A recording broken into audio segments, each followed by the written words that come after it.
Hello and welcome to the Financial Wellness Hour. I am your host, Hirsch Sermon, and I'm absolutely thrilled to be here with you today on the WGSN-DB Going Solo Network. This show is for those wanting to learn more about creating financial wellness, and we will be taking different life cycles and exploring them financially and emotionally, because personal finances are usually not about the money. Rather, they are about the emotions associated with your finances. Our goal is to look at how to prepare for these life cycles and thrive on the other side. Although we may have a theme for each show, I can assure you the financial strategies we talk about are applicable to many situations you're going to face. Although we may be fairly general in our discussions, we would love to hear from you to make it more personal and to make it more relevant for you. So please call in, or you can reach me through my website, lifecycle.financial. That's lifecycle.financial. Going solo means different things to different people. Divorce, death of a loved one, perpetual bachelorhood, and I'm sure there are many more ways to look at it. We plan on covering all of these, just not in today's show. So please do continue to listen, tune into future shows as we cover other topics. And please share your thoughts for future topics so that we can make this more relevant and more meaningful for you. Today, we're going to focus mainly on divorce. How do we prepare for a divorce? And more specifically, working with a divorce coach or a transformational mediator. We are navigating unprecedented times. Everybody knows this. And understanding how a divorce can impact your life today, during the process, and beyond is so vitally important. My guest today is an expert who can help you from contemplating divorce, navigating through a divorce, and thriving beyond divorce. Hello and welcome, Cherie. It's so good to have you here. Hirsch, thank you. It's been wonderful getting to know you in the last few years, and it's terrific today to be on your show.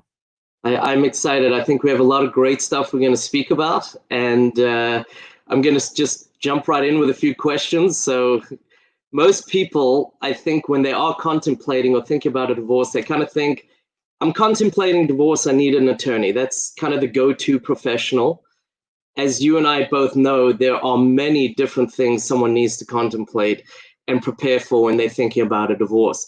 Even potentially before bringing an attorney into the picture sometimes. Someone who can help you walk this path is a divorce coach. Can you share a little more about what a divorce coach is, what they do, and why somebody would need one?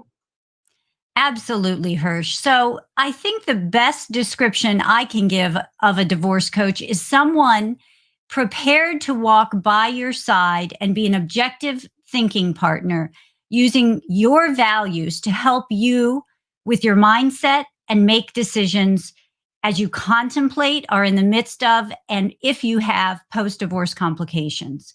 So the role of a divorce coach is much broader than any single other member of your team. Our goal is not to make decisions for you, but rather to help you create a mindset for success and give you very practical tools to make decisions throughout the process. So I heard something that I think is interesting and worth exploring just a little bit more there. I think sometimes, especially people who've never been through a divorce, and it can be a very scary experience for somebody. They don't know what's going to happen. And they go to these professionals that do this every day and know kind of the acronyms, know the words, know the lingo, everything else that comes with that. But I'm hearing you say that a divorce coach is really going to meet you where you are now and walk with you wherever you go and wherever you progress. Is that right? That's absolutely right, Hirsch. And thanks for drawing out that thread, because I think it's an important one that not everyone understands. Certainly, divorce is something that people may go through more than once in their lifetime, but certainly it's not a usual life transition. Whether we attempt to normalize it or not, you may not have the expertise. And so finding someone who can help you understand what's required at each stage, who can help you understand what professionals may aid you in the process. It's like an umbrella category in separation and divorce that really encompasses all of those other pieces and helps you decide what you need to live your best life going forward. One of the things I love about what you do is it's not just meeting them where they are, but helping them look forward and beyond as well, which I think is so important for everybody as well. So yes, and I guess if I may pick up on that just for a moment, absolutely. there is a theme in divorce coaching, which is very important to me and to my clients, and I call it gentle accountability. So at the front end of our relationship, we're going to sit down together. Right now, that's via Zoom, but we can do it in person eventually again, I hope. But remote work is always possible. And we're going to talk about what your values are. And then when you are thinking through decisions in the divorce, because sometimes you're escalated, right? Sometimes you're angry, sometimes you're deeply hurt. We're going to make sure those decisions are still in line with those values. And, you know, all of us stray from our values from time to time. So as a practical guide, I will literally help you stay accountable, gently, of course, because I'm your greatest supporter. I like that term. I like that term a lot. I think I'm going to try to use it in finance. It might be a little harder, but we'll work that. But I do like that idea, because you do need sometimes a kind of a calming hand involved in going through this kind of a divorce and this process. So, and people are motivated by different life cycles and events that occur. They get into work because often of their values, as you mentioned, and because of the events that have happened in their life. Can you share, why did you become a divorce coach and a conflict resolution specialist? Absolutely. I really, from my perspective, the personal informs the professional. And because I'm so passionate now about the work I'm doing, I actually love to tell my story. And so you interrupt me, Hirsch, when you're ready for me to use that. But the reason I do what I do is because I am an attorney by training and practiced law for a very long time. And I wasn't practicing family law. I went through my own divorce with 4 children and realized during that time, even though I had a number of very competent professionals, there was something missing. And that something became what I understand to be a divorce coach. I found out about certification from the CDC in divorce coaching and was so enamored of the idea of it. To use my legal training, my analytical nature to inform this kind of work was incredibly tempting. And I had real issues around conflict. It was a high conflict divorce. And unfortunately, I had a spouse who wasn't prepared to de-escalate conflict for the children. And from my perspective, that was everything, because it's one thing for adults to make decisions in their marriage, certainly. But, you know, you love your children more than anything, and you want to do the right thing for them. And what I know now so passionately and strongly, because I also have an additional credential as a parent coordinator, so I help families all the time sort through these issues, is it's not the divorce that's going to hurt the kids, it's the conflict between the adults. So really, the goal in coaching is just to de-escalate. And part of that process is conflict resolution. So even as an undergraduate, I studied conflict resolution. I've always been passionate about how people meet where they are and resolve their differences. And certainly I'd say, Hirsch, that we can use more of that in today's world. Absolutely. So the measure for me is, how do we bring people together and how do we figure out how to navigate those relationships? So yes, in divorce, of course, conflicts can arise, and there's anger, there's hurt. But if there are children, it's especially important you know how to relate to each other, and that also you teach your children how to do that, how to go through a life transition that may be extraordinarily difficult, that may not be what you planned for, but that they see you can be okay because you can take care of yourself and you can take care of them.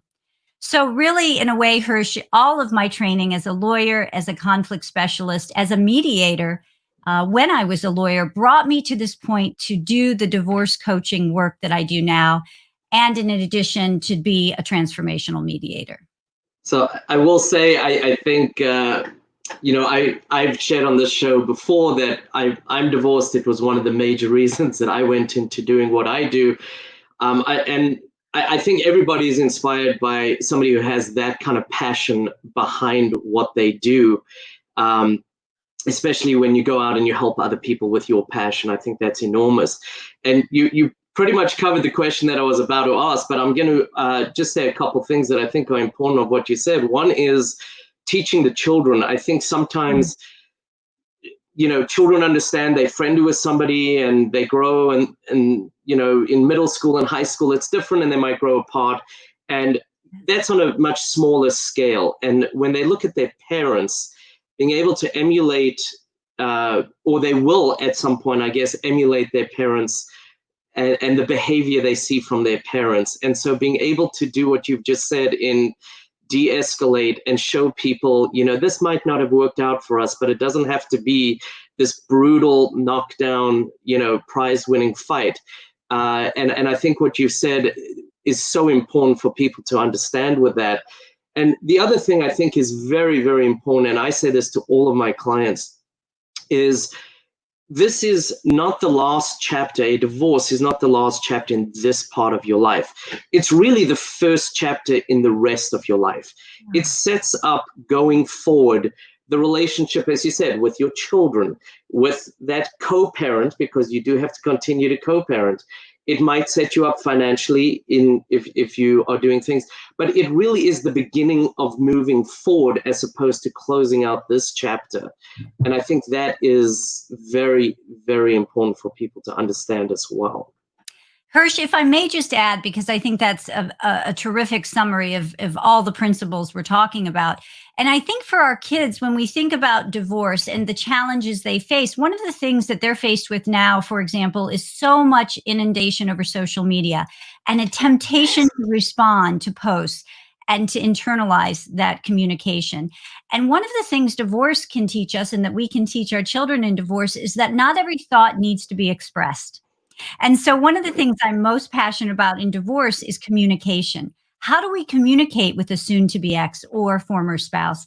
How do we communicate with our children? And if we can role model to them that we can certainly have feelings and that we are going to work on those feelings, and there may be a therapeutic process behind those feelings, but that we don't always have to express, especially to our co-parent or to our children, all of that, I think it can have a huge impact on the rest of their lives.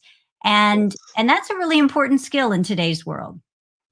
And I would say there are definitely times through the process you do want to just yell at that other person. It is a frustrating thing. I'm not saying all the time, but having that person who can guide you, who can coach you, who can walk that path with you, and sometimes be the person you vent to, definitely goes a long way in resolving things through the process with your soon-to-be ex at the time. And I think having that person who can kind of play the role of spouse when you need to vent, who can kind of put that in perspective sometimes as well, if you're overreacting, and sometimes, validating or confirming whether it's accurate or not. I think all of those are pieces that become so valuable, because if I start to escalate, they start to escalate, and it's spiraling up and more intense. It doesn't suddenly just go calm and easy. So I do think being able to remove yourself from the presence when you are upset and be able to kind of digest that and work that through with somebody becomes so, so important as well. And if I may just add as a concluding point on this discussion that, I sometimes role play with my clients, right? Because what I try to do is escalate them a little bit, because what a former spouse will do is they certainly know your triggers. So yes. perhaps I will say to my client, just calm down, and help remind them that even though it's the worst thing you can say to someone who's escalated, that they have a way to manage that, so that we practice responding in the moment.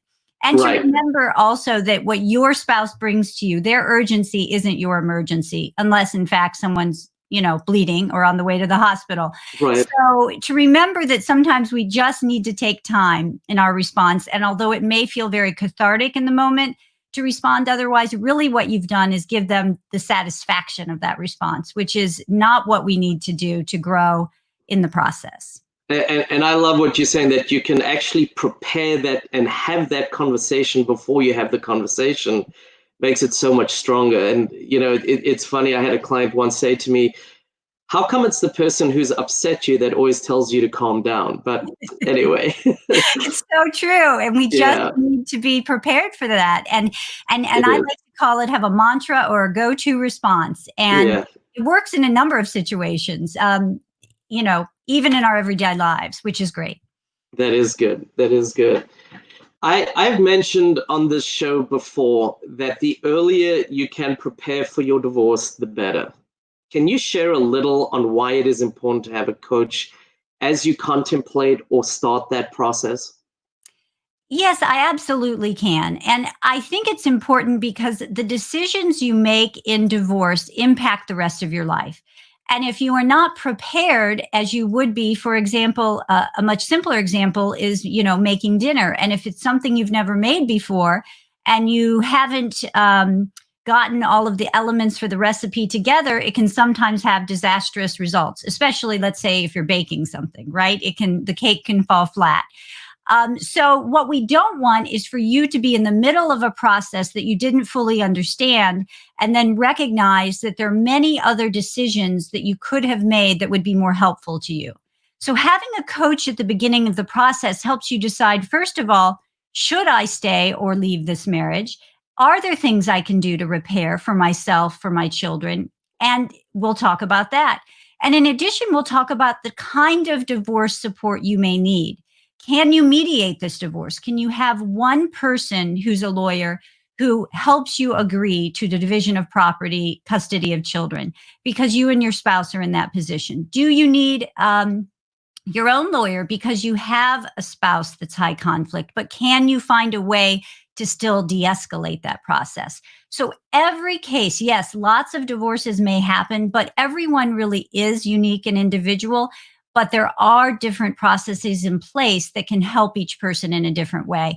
And one of the things I'm most passionate about is making sure we're getting your kids the support they need. What does that look like in this process? And how can we make sure that as you're absorbed in this, because naturally you are, this is your life transition too, and it's a big one, that we make sure every important person to you who's involved in this process is well supported. So having a coach to help you, to walk by your side, to think through these very important decisions before you take these decisions in divorce is critically important. It's, in my opinion, one of the most important things you can do in this process. And I will tell you, I think the education becomes so important. People really often do not understand. They have different ways that they can go through their divorce. So you can go to court, which very few tend to. The statistic I've seen is about 2 to 3%. You can do collaborative law, you can do mediation, you can sit across a kitchen table and negotiate. And I think there's so much education that sometimes people are needing around all of these. And even sometimes that you don't have to pick one and go with it the entire way through. You can sit at the kitchen table and split the stuff, so to speak, divide the assets. I get the dining room, you get the bedroom, things like that. But the larger issues, if you can call them larger issues, whether it's the custodial issues or, the splitting the pension or the house or things like that, you can take a different approach, whether it's going through mediation or going through something like that. I think those are all very, very important things that people understand. How are we going to go through this? What are the positives of each? What are the negatives? Like, for example, I always want people to understand when they say to me, I think we're just going to go to court. You lose a lot of control in the decision. You get to state your case to the judge, but you don't get to make the decision, and you cannot really say no. And so I think those are very, very important pieces that people understand from the beginning and before they kind of have gone down the path, which sometimes can get expensive if you go down the wrong path, so to speak, as well. So, Hirsch, that's so true. And what I love about you is you're my data guy, right? So you will categorize these things, and really, I think that was a great explanation of the different categories and processes in divorce. And one of the things I like to tell people is the last thing you want in this process is to have fewer decisions for yourself. Right. And the higher conflict divorce and ending up in court is exactly that. You lose all the control that maybe you were fighting to have. So someone's not going to understand that if they haven't been through this process. So what we try to do is bring people to a table where they can discuss, even if it's not always pleasant. But the more they agree, the less someone else gets to decide for them. And this person, the judge, may have good intentions, but they're very busy and they don't know their lives. They don't know where they want to go or how their children should be taken care of. You are in the best position to do that. So Right. any process that can de-escalate, even if you understand and can't control that your spouse may be high conflict, there are things you can do to take care of yourself and your children. That's great information. I'm going to ask, I'm going to give a teaser. We're going to speak a little bit later about a new collaborative that's very exciting you've put together called Recompose Us. Before we go to the break, I'm going to ask you if you can just tell people what's the easiest and quickest way to get in touch with you. And we'll take a short break, pay some bills, and we'll come right back after that. Awesome, Hirsch. Yes, you can reach out to me at coach@recompose.us, and you can check out the website at recompose.us. I love it. We're going to speak about that soon. We'll be back in a couple seconds. Thank you. Minutes, anyway.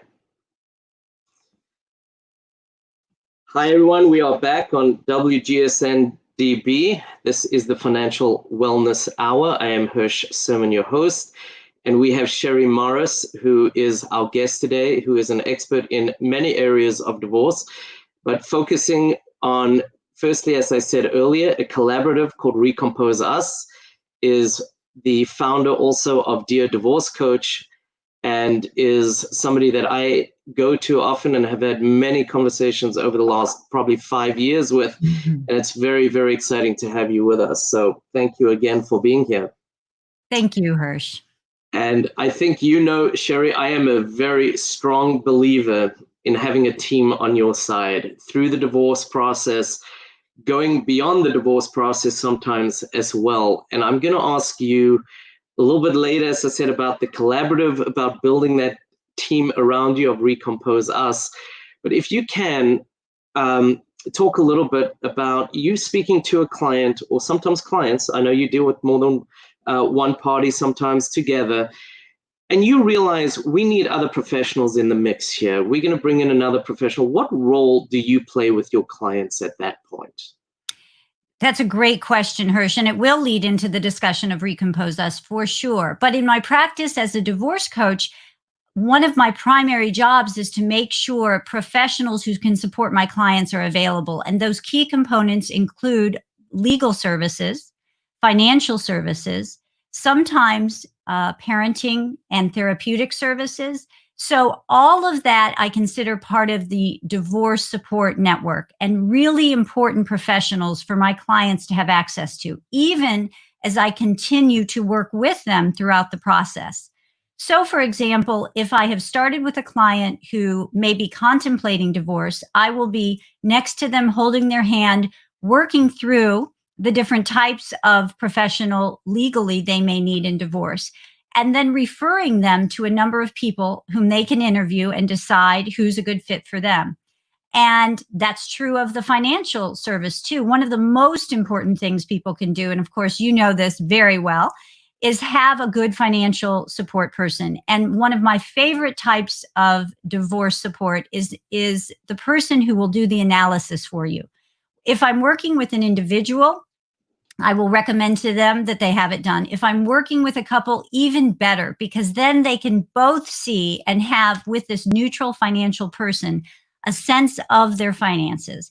And the truth is, Hirsch, no matter, how much money any of us have, dividing something into or something approximate to that doesn't mean that we're going to live the same lifestyle. So if I can bring both people to the table, refer to someone like you who can help them see what that looks like, that their life can be okay, but it will be different, that is hugely impactful oftentimes in de-escalating the conflict between them. I think that building the expectations, like you're saying, is huge. And people don't always understand. They sometimes come in thinking it's got to be 50-50. Right. And when somebody says that to me, I will say to them, are you taking the left or the right side of the house? because they don't always understand. And I'm not knocking them. It's this is what we do. We get familiar with it. This is just not their expertise. And quite honestly, when you're emotional, you're not always thinking quite as coherently and as deeply as you usually are. But sometimes getting creative. You had spoken earlier about your values and how important it is to work from your values.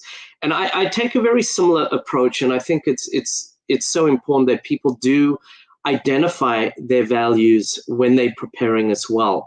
I take an approach of prioritize, organize, simplify. Let's work with those values. What are your priorities?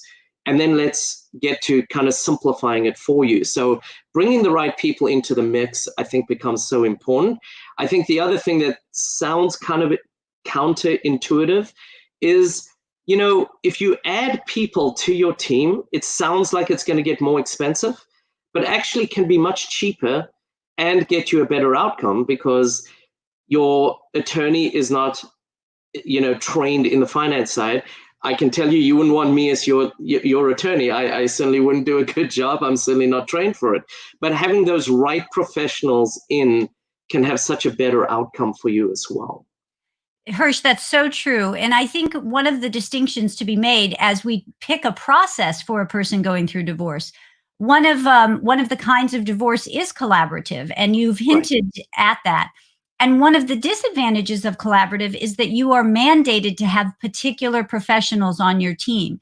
And then if you don't reach a settlement, it all falls apart and you each have to find a new lawyer and start again. That's a really expensive journey. It can work beautifully for the right people. Exactly. But maybe it's not the right one for you. And so from my perspective, a better approach is something like the one put together at Recompose Us, and that I've done for years with Dear Divorce Coach, which is let's bring in the professionals that you need as an individual and have them work together as a team to support you.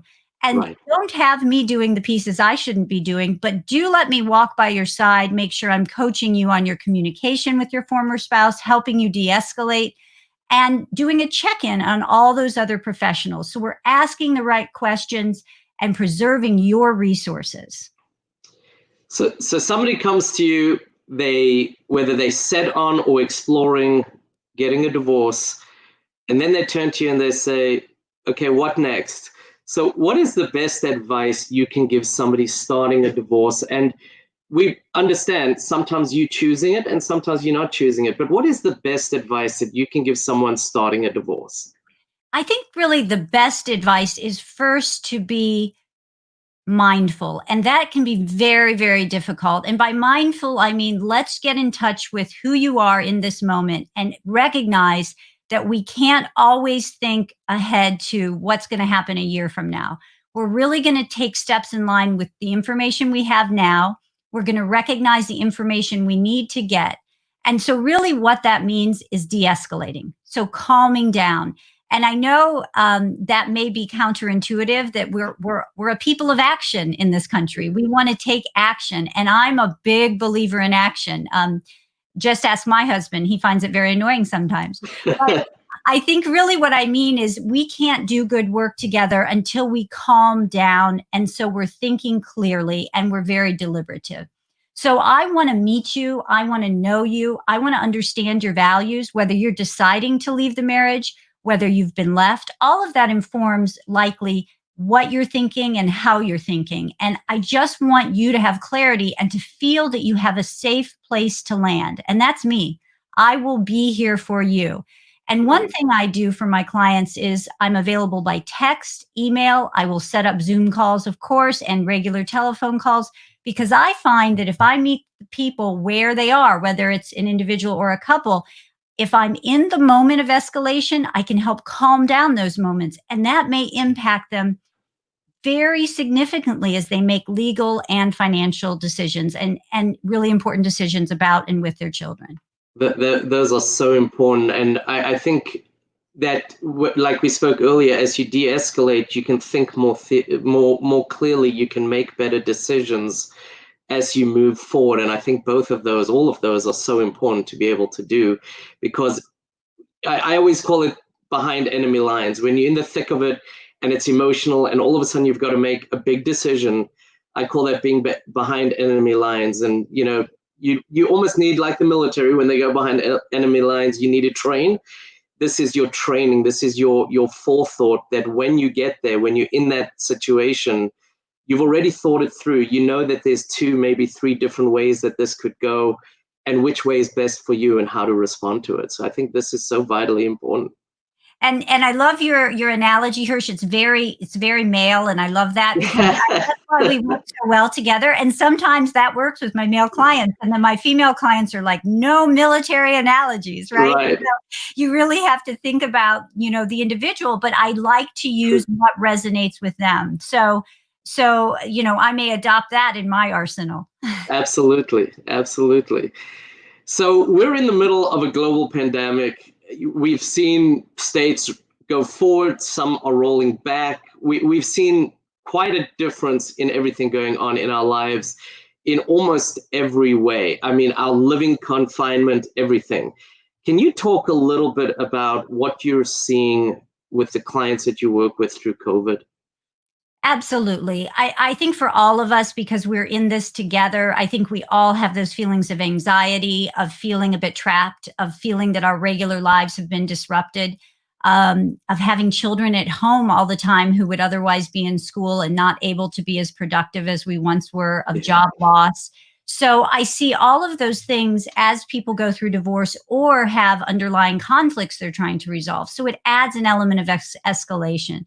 I recently wrote a piece about how we treat each other in this time, because one of the things I've noticed here in my own personal experience is people are starting to become more escalated in person with each other. There's a lot of controversy over mask wearing, for instance, and when we should and shouldn't be doing that.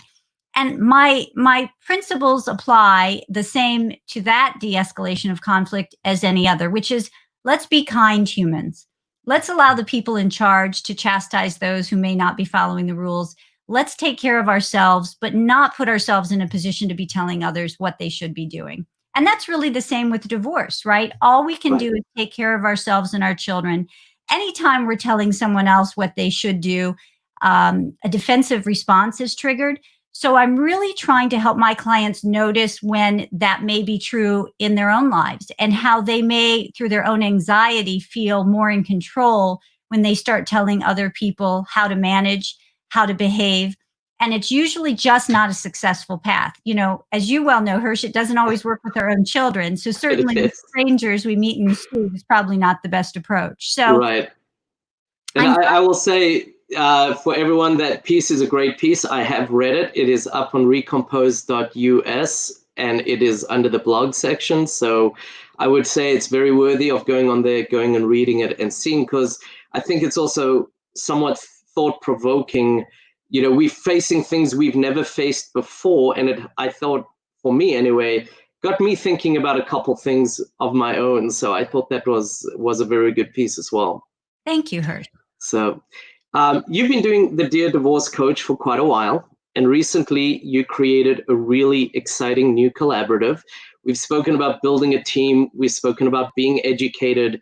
We've spoken about a few different things, actually, that relate to what you've created.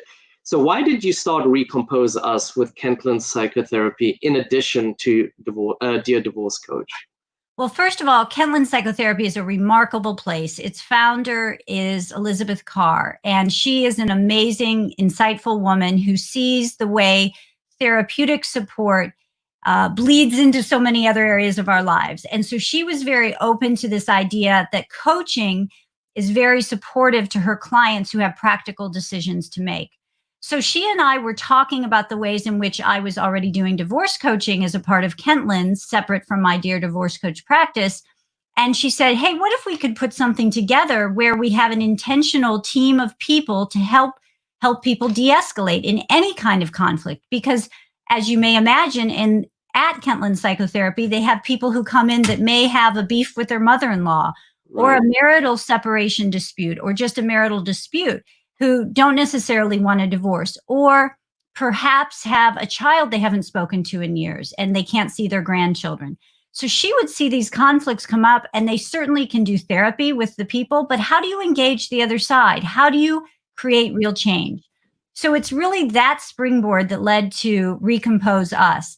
And I was happy to expand the work I do to other categories of conflict. And one thing I want to distinguish is that I am collaboratively trained, and I've done the collaborative training as a lawyer.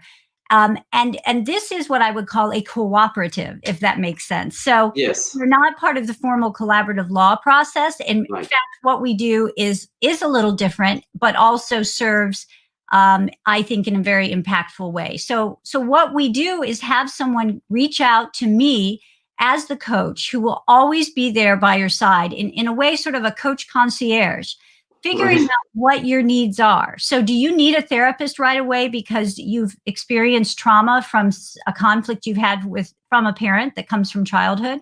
Before we can even begin to imagine repairing that conflict, we may need to address the underlying work with therapy. Do you have a business conflict and you need a financial analysis? Then Hirsch, we can refer to you and you Right. can do that analysis, help people understand what's going on in a family or other business. Where is the real pain point? And once we do that, we decide what other team members we may need. But oftentimes they can come back and then work with me and understand what the real conflict is. Once we understand the pieces of the conflict, we can start using the practical tools to de-escalate. And honestly, it works. And I think it's a way to bring conflict resolution in a larger space, to expand it beyond divorce, which is still part of the practice, but Right. really to meet people where they are, all the kinds of conflict we face in our everyday lives. And of course, if you wonder if your conflict is appropriate, you can just take a look at recompose.us or just reach out to me at coach@recompose.us, because I always offer people the opportunity to talk to me, to figure out if what they're bringing to us is a good fit and we're a good fit for them. We want people to be successful and to have the tools to do that. And one of the things I think is so nice, we spoke about how people don't know the process and they get emotional and scared. Being able to give them a bit of a roadmap and say, at some point, we're going to bring in a financial expert who will help you understand your net worth. And, at the appropriate time, if it goes that way, we will bring in the appropriate attorney or mediator to help you. And you can meet them where they are at each phase of that process, which I think is so important as well. And I really like how you describe it as a roadmap, because really what we do want to set out is options. So here are a couple of attorneys I'd like you to call. Here's a mediator, because that's what you're telling me you want, or maybe you didn't know you needed, but you Right. and your spouse can actually work together on this. So talk to these people, then you decide. And guess what? I'm still there. You have questions, I'm a part of that process. And it's not more expensive because you're not taking to your lawyer questions that aren't legal at all. So you don't pay their hourly rate for practical advice. And I'm right there to help you draft emails to your spouse. And eventually you don't need me to do that at all, because you've internalized these skills. And I think something that's so important as well is sometimes we just don't know what we don't know. Traditionally, somebody who's looking at a divorce goes, I need an attorney. And they don't realize, especially if you look at the last probably 5 to 7 years, how there are several disciplines that have really come into place focused on helping people through divorce. Your profession going back as a divorce coach, I remember I really got into this about 5.5, 6 years ago. It was pretty much in its own already back then, but has really grown in its depth and its value over the last probably, I'd say, 7 years. And you've been doing it for longer than that, if I remember correctly. But that's one thing that I speak to clients and say, I think you might need to speak to a divorce coach. And they're like, what is that? I didn't know that existed. And so I think sometimes having somebody very familiar with everything is so important as well, because they can guide you to those people you may not even know exist sometimes as well. And we are running up pretty close to our time. So I'm going to ask if you have any closing thoughts. Again, I'm going to ask that you share how people get in touch with you as well, if you will do that.